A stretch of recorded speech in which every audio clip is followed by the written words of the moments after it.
Hello ladies and gentlemen, Big Daddy Top Hat here. As pointed out on this channel previously, we very much seem to have found ourselves in the beat-em-up renaissance period, with this genre of gaming seeing a resurgence in popularity in recent times, resulting in the release of many future classics.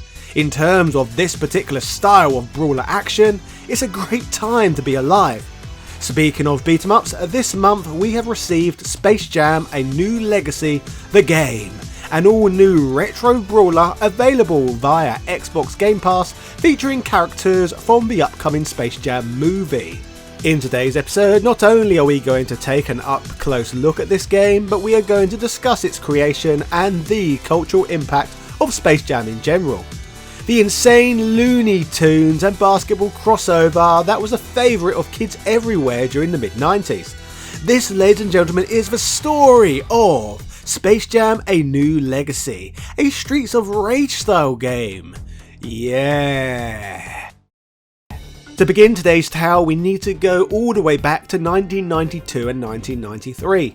Michael Jordan is, or at least one of the greatest basketball players in the world, resulting in the athlete getting all sorts of brand deals, including getting to feature in Nike ads alongside Looney Tune Bugs Bunny. Believe it or not, Warner Brothers, who owned the Looney Tunes brand, were extremely skeptical at the time about these advertisements, and were even slightly concerned with Nike modernising their beloved character.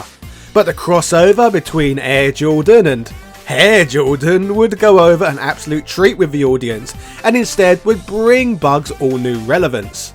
As expected from this, it would lead to further talks between Nike and Warner Brothers, but unexpectedly the project would be closed in 1993 when Jordan retired from basketball.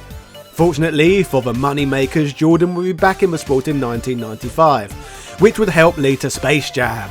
The movie that mixed live action and animation featured a ridiculous plot of a group of aliens looking to improve their amusement park, so they headed to Earth to capture the Looney Tunes to add as attractions.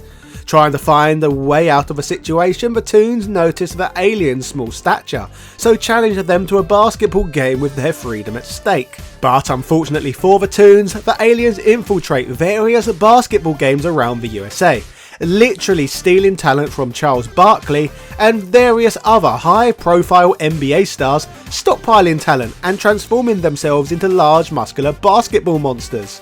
Realising what a dire situation he is in, Bugs Bunny looks to recruit a professional to the team, which is where Michael Jordan comes in. After much shenanigans, the Looney Tunes managed to convince him to join their team, with the film culminating in a victory for the cartoon characters and Jordan over their extraterrestrial foe. While this film may sound extremely goofy, which I guess it was, kids absolutely adored it, leading to a new spike in popularity for the Looney Tunes brand the world over. The movie was a box office hit that would create the perfect synergy to not only breathe new life into Warner Brothers brand, but even basketball itself.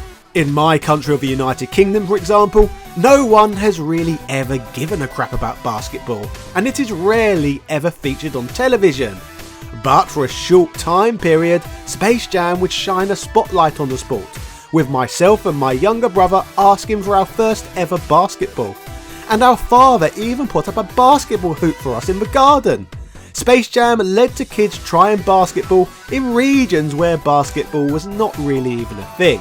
That's how culturally impactful Space Jam was, and I feel many overlook that today. The franchise even had its own video game produced by Sculptured Software, the same developers who brought to us WWF In Your House. This game was available on the Sony PlayStation, Sega Saturn and PC, and was a simple 3-on-3 basketball game that simulated matches between the Toons and the monster aliens. Just by coincidence, this team had already developed a Looney Tunes basketball game prior, Looney Tunes B-Ball, but sadly for the Space Jam game, it would be heavily criticised for falling short of delivering the gameplay quality found in other basketball games from the period. After this point, Space Jam would slowly fade into our pasts, with it being remembered as somewhat of a fun kids movie. This of course would be until 25 years later, bringing us to present day with the movie's sequel finally set for release, subtitled A New Legacy. Now apparently a sequel has been in the works for years, with deals falling through, with Michael Jordan making a return, and even discussions with athletes from other sports such as Tiger Woods and Tony Hawk's, changing the sporting theme of these crossovers. Finally though, a deal has been made with basketball star LeBron James. The plot of the movie, rather fittingly for this video, revolves around LeBron and his youngest son Dom, who dreams of becoming a video game developer, rather than following in his father's footsteps. But somehow they find themselves trapped in the Warner 3000 serververse, a virtual space ruled by a tyrannical AI by the name of Algae Rhythm, a foe I personally have to do battle with on a daily basis.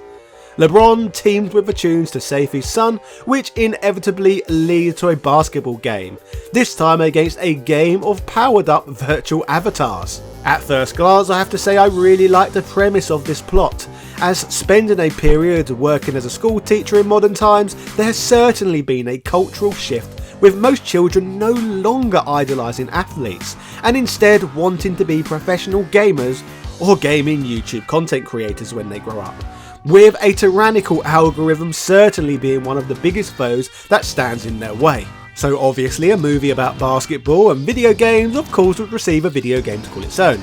An old school style beat 'em up that would feature a plot line that shares similarities with the new movie that sees LeBron, Bugs and Lola Bunny fight their way through hordes of enemies on their way to confront Algae. Back in December of last year, the marketeers behind Space Jam: A New Legacy would run a competition where they would task the franchise's fanbase with submitting their ideas for an all-new Space Jam video game, with both a children's and adults competition category being included.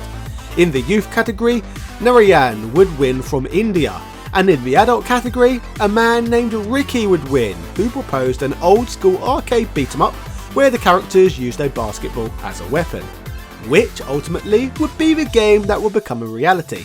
So thanks for that, Ricky. The game is available as of now as a perk for everyone who is signed up to Xbox Game Pass Ultimate.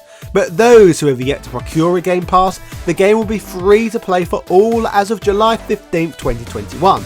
Acting as a promotional video game to help promote the release of the movie. Now for a completely free game, I'll be honest, I was not expecting much at all from this one. The title is technically no more than an advertisement, however, I have to admit, the game far surpassed my expectations, offering a classic arcade-like experience far above what one would expect from a game they are literally giving away for free. After offering an introductory scene that shares a similar story to the upcoming movie, the game functions as a beat 'em up that up to 3 players can enjoy cooperatively. The game features a high quality old school pixel art style, a style of which admittedly was not popular at all when the first Space Jam movie saw release, as we had moved on to the Sony PlayStation and Nintendo 64. Then again, that did not stop the last game being sprite based, I guess, even though it was based on a movie that mixed 2D animation with the real world, so a 2D game didn't really make sense. But bizarrely, this Space Jam game harkens back to a period way before even the 1996 Space Jam movie actually existed, the golden era of arcade beat-em-ups. But I am guessing they opted for this style based on the fact that both pixel art and beat-em-ups are popular again now, rather than them being popular at the time of the first Space Jam. After all, this game is based around the new legacy, not the film we all grew up with. So, pedantry aside, what does this wacky basketball related media actually bring to the table? Well, in this game our trio of playable heroes must fight through the waves of rogue AI on a quest to collect 4 pieces of legacy code within the Warner Bros. Server in order to access Algae's location. The legacy code is located on floppy disks found throughout this short game selection of stages, which players must gather to progress. As expected, combat in the game is fairly simplistic, but fortunately very intuitive. You can execute many of the style of attacks you would expect from a beat 'em up, including flurries by tapping the X button, as well as the ability to perform jumping kicks and other maneuvers. Special attack can also be performed that cost players health, for example Bugs Bunny can perform Mike Haggar's spin attack from Final Fight, so a nice nod to beat 'em ups of old there. Speaking of the combat, you can even launch opponents into the air and perform satisfying air juggles that allow players to deal extra damage and earn additional points. Apart from all of this, by far the game's most unique combat mechanic of all is of course the use of a basketball itself in skirmishes. A basketball is permanently available on the screen, which can be picked up and thrown at enemies as a weapon, with a Mega Man-like charge attack also being available, which can inflict even further damage. What makes the use of the basketball even more layered in this one is that certain enemies can catch the basketball and launch it straight back at players, dealing damage to our heroes. So it's important for games to stay on their toes in order to dodge these sometimes unexpected attacks. Building on the use of the basketball even further, in cooperative play, gamers can even pass the ball amongst themselves, and even double jump to perform slam dunks on enemies. The game really is a very adequate movie tie-in and does a great job of tying the world of video games, Looney Tunes and basketball all together. The very three premises the new movie is set to be based around. Through the game's selection of short but sweet stages, players have the opportunity to take on a varied range of enemies with varying attack patterns that help mix up this game's unique action. If you have played a lot of beat 'em ups, you will know exactly what to expect in this regard. Further from all of this, the game offers 3 bosses who gamers must manage to overcome, all of which I imagine will likely show up in this upcoming Space Jam movie. These fights that occur against opponents with extended life bars first take place against a demonic looking winged basketball player known as the Brow, which according to my research is the nickname of an NBA player known as Anthony Davis, who became infamous for having a unibrow. I know very little about basketball, but I have to admit, I am very amused by this story. The next boss fight occurs against a female opponent who is part serpent in the game, known as the White Mamba, which is a nickname shared by Diana Taurasi, a woman who many view as the greatest female basketball player of all time. According to my research, the WNBA is not very popular at present, so maybe her placement in Space Jam has potential to get more eyes on the women's product. After all, the first Space Jam movie even got me to look at basketball. Finally, we take on every YouTube content creator's worst nightmare, Algae Rhythm himself, whose varied attacks and ability to mix it up proves to make him the longest and toughest boss fight in the game. How realistic to real life. Despite all of this though, after some minor perseverance, most people can probably easily beat this short but fun beat 'em up game. Hell, including deaths and restarting stages, I completed the game in 40 minutes, and that was in a household with 2 screaming children. So I would imagine most people could probably beat the game, even though according to Xbox achievements, only about 5% of players were able to do so. What's wrong with people these days? After finishing the main game, players are then able to unlock Boss Rush mode, where all of the bosses in the game must be beaten back to back using just 1 life, which is certainly a lot more challenging in my opinion than the main game itself.